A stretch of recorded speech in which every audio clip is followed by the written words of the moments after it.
오늘 함께 보신 창세기 25장은 하나님을 신뢰하는 사람이라는 제목으로 이야기를 나누고자 합니다.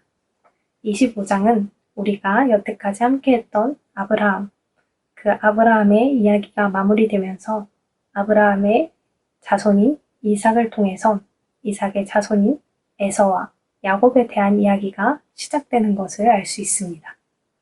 먼저 아브라함의 이야기의 마지막을 함께 보겠습니다. 아브라함은 사라 이외에 다른 첩을 맞이했다는 것을 알 수 있습니다.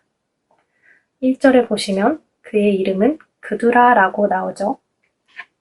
그리고 2절, 3절, 4절을 통해서 그두라를 통해 얻은 아브라함의 자녀들의 이름을 우리가 확인할 수 있습니다.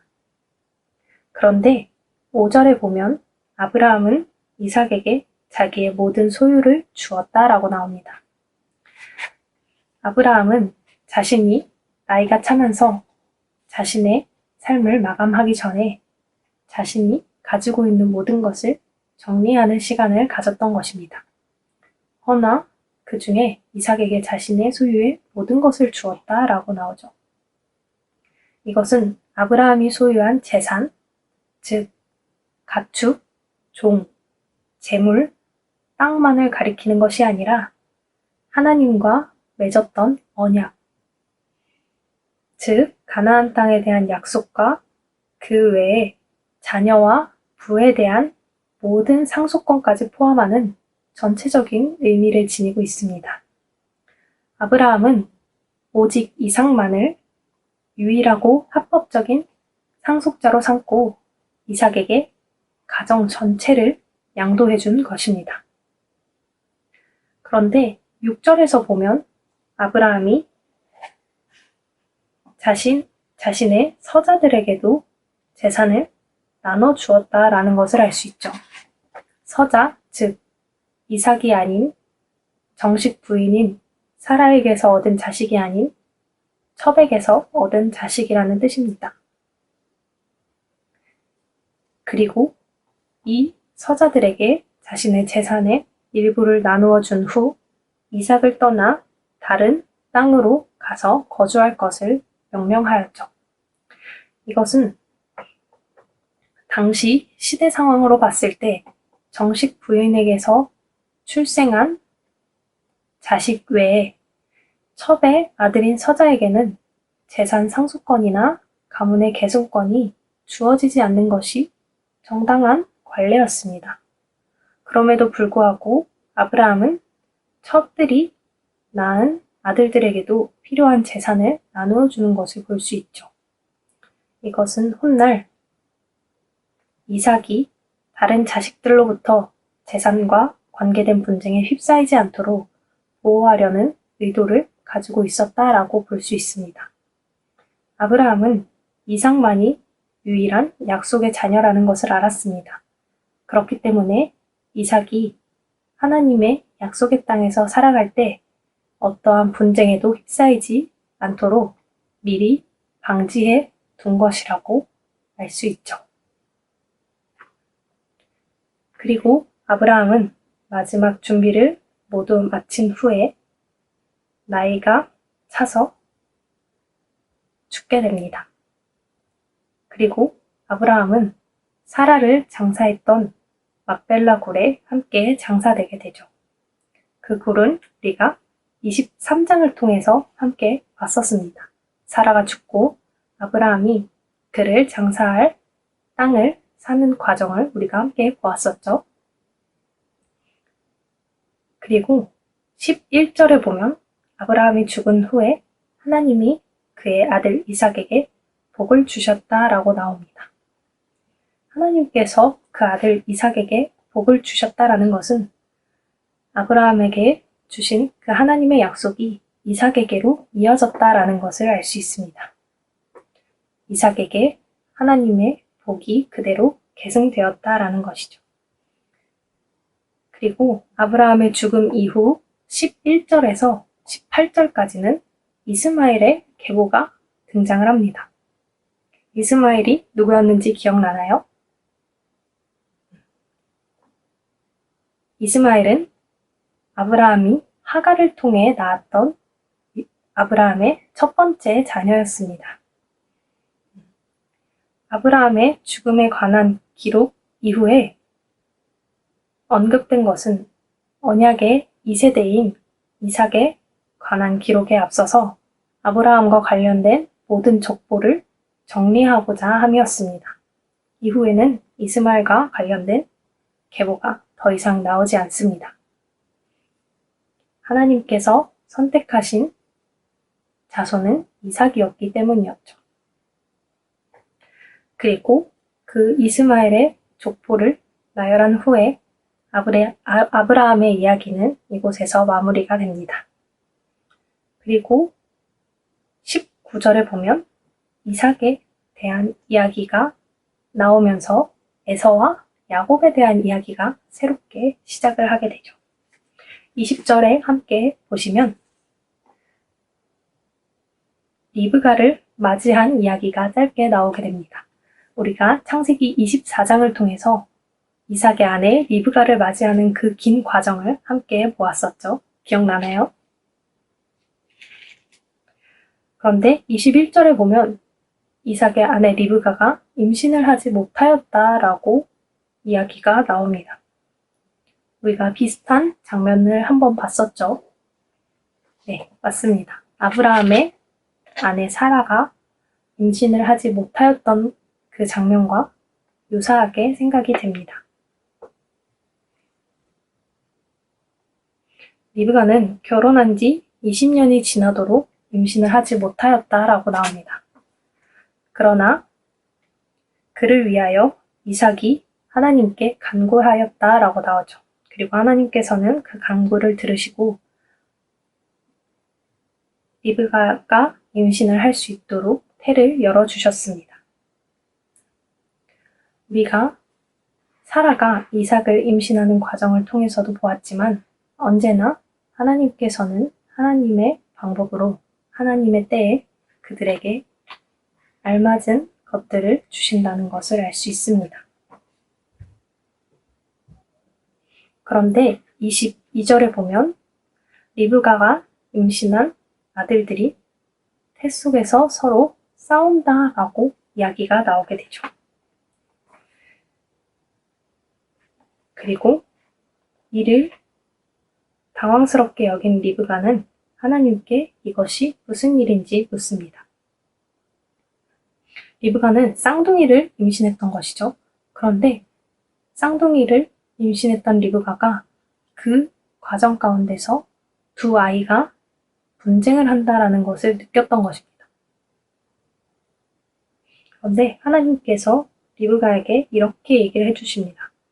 두 국민이 너의 태중에 있다라고 말이죠. 국민이라는 것은 하나의 공동체를 이야기하죠. 이 시대 때 인종, 지역, 정치 등의 관계로 형성된 집단을 이야기합니다. 두 민족이 나뉜다라는 것은 그들이 서로 다른 공동체를 형성할 것이다 라는 것을 알 수 있죠. 그리고 하나님께서는 큰 자가 작은 자를 섬길 것이다 라고 이야기를 합니다.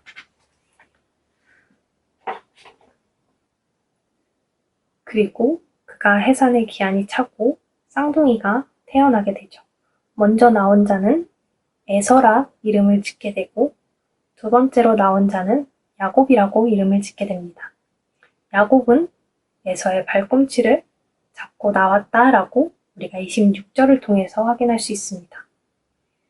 보통 쌍둥이가 태어나면 어느 정도 시간을 두고 태어나게 됩니다. 그런데 야곱이 에서의 발꿈치를 잡고 나왔다는 것은 야곱의 그만큼 큰 욕심을 보여주는 대목이기도 합니다. 그는 이미 태중에서부터 크나큰 욕심을 가진 자라고 우리가 짐작할 수 있겠죠. 그리고 갑자기 27절을 보면 그들이 장성한 후에 어느 정도 큰 후에 이야기가 나오게 됩니다. 그곳에서는 야곱은 조용한 사람이었고 에서는 사냥꾼이었다라고 이야기를 하죠. 에서는 이미 그 이름에서부터 그의 열정, 혹은 난폭성을 뜻하는 것을 우리가 알 수 있습니다. 그리고 야곱은 교활하고 집요하며 경쟁심이 강한 성격을 가졌다라고 그 이름을 통해서 그 뜻을 알 수 있습니다. 그런데 그 가운데 에서가 들에서 돌아와서 심히 피곤한 상태에 있었다라고 보여지죠. 그리고 30절에 보면 내가 피곤하기 때문에 나에게 먹을 것을 달라라고 이야기를 합니다.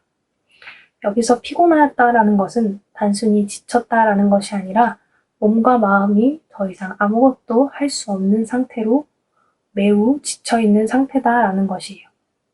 그는 이미 지칠 대로 지쳐 있어서 아무것도 하지 못하는 상태였다라는 것이죠.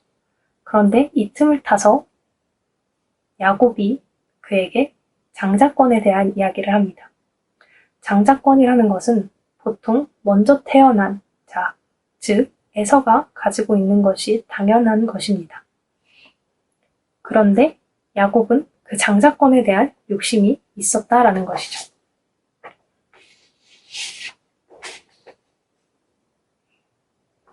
이 장자권은 장자의 명분, 그것을 포함해 권리까지 포함된 매우 중요한 것입니다.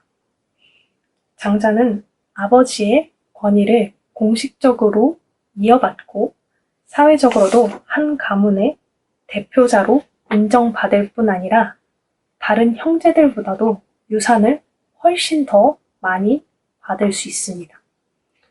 그런데 야곱은 이 장자권을 탐내게 되는 것이죠. 그러나 에서는 어떻게 반응할까요? 32절을 보면 에서는 그 장자권을 중요히 여기지 않는 것을 알 수 있습니다. 그리고 한 번 더 야곱이 33절을 통해 보시면 그 장자권을 내게 줄 것을 맹세해라 라고 이야기를 하죠.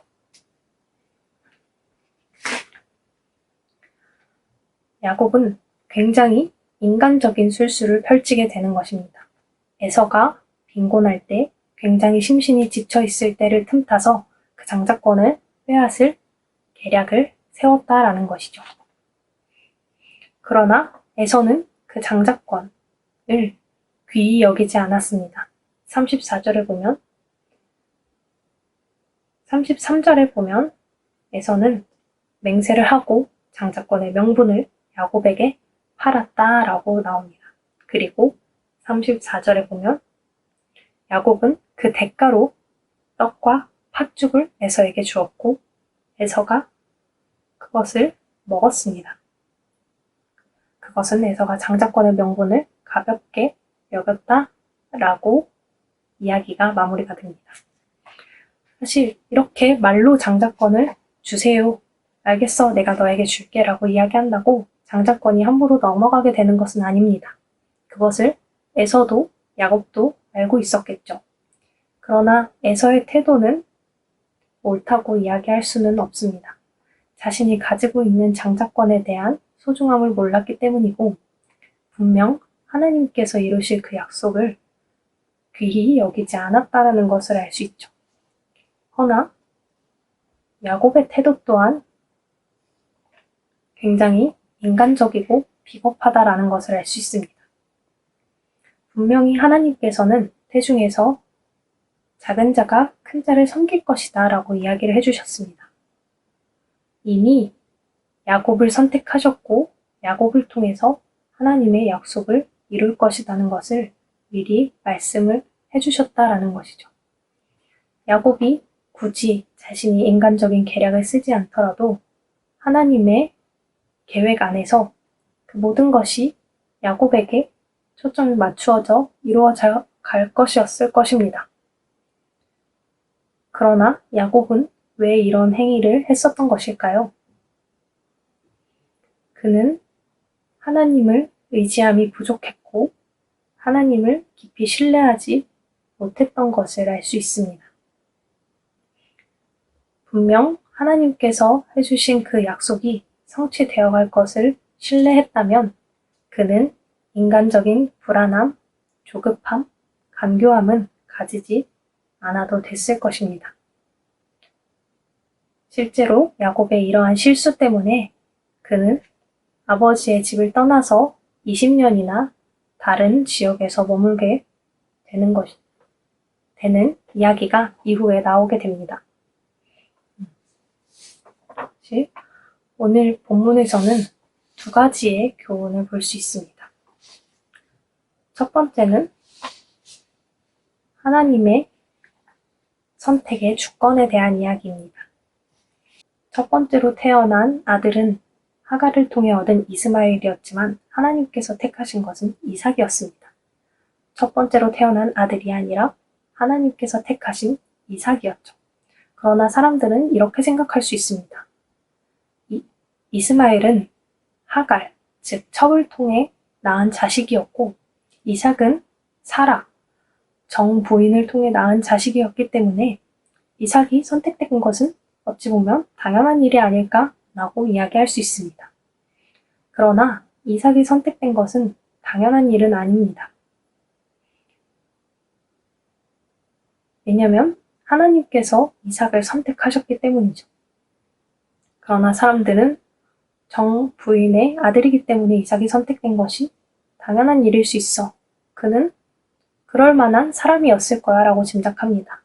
그런데 에서와 야곱의 이야기를 통해서 하나님께서는 이 모든 생각을 무너뜨리십니다. 에서와 야곱은 이미 태중에서부터 그 공동체가 나뉘었습니다. 그리고 하나님께서는 분명히 말씀하셨습니다. 작은 자가 큰 자를 섬길 것이다 라고 말씀하셨습니다. 이것은 굉장한 충격을 불러일으켰죠. 태중에서부터 선택되었다는 것은 그 사람이 가지고 있는 인간적인 성품 혹은 환경, 거기에 하나님의 선택이 좌우되지 않고 온전히 그 선택이 하나님께 있음을 알려주신 것입니다.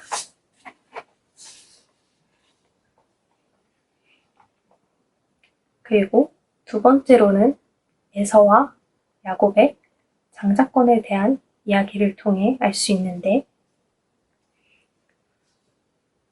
아까 우리가 함께 보았듯 에서의 태도는 하나님이 주신 축복을 귀히 여기지 않는 경솔한 태도였음을 알 수 있습니다. 허나 그럼에도 불구하고 야곱의 태도는 또한 굉장히 교활했다라는 것을 알 수 있죠. 야곱이 그 당시 하나님을 신뢰하고 하나님과 더욱 깊은 관계를 가졌다면 조금 더 하나님의 뜻에 맞게, 하나님의 때에 맞게 준비했을 수도 있을 것 같습니다. 이를 통해서 우리가 알 수 있는 것은 하나님의 선택과 그리고 그 하나님의 선택을 신뢰하는 것을 알 수 있습니다. 우리가 아브라함의 이야기를 마무리하면서 에서와 야곱까지 이야기가 시작된 것을 알 수 있지만 그 과정 가운데 하나님께서는 꾸준히 하나님의 주권에 대해서 이야기하십니다. 모든 선택의 주인은 하나님이시다라는 것. 그리고 그 하나님의 선택의 주권을 신뢰하는 것. 우리는 오늘 이 두 가지의 교훈을 꼭 잊지 않고 가져가야 할 것 같습니다.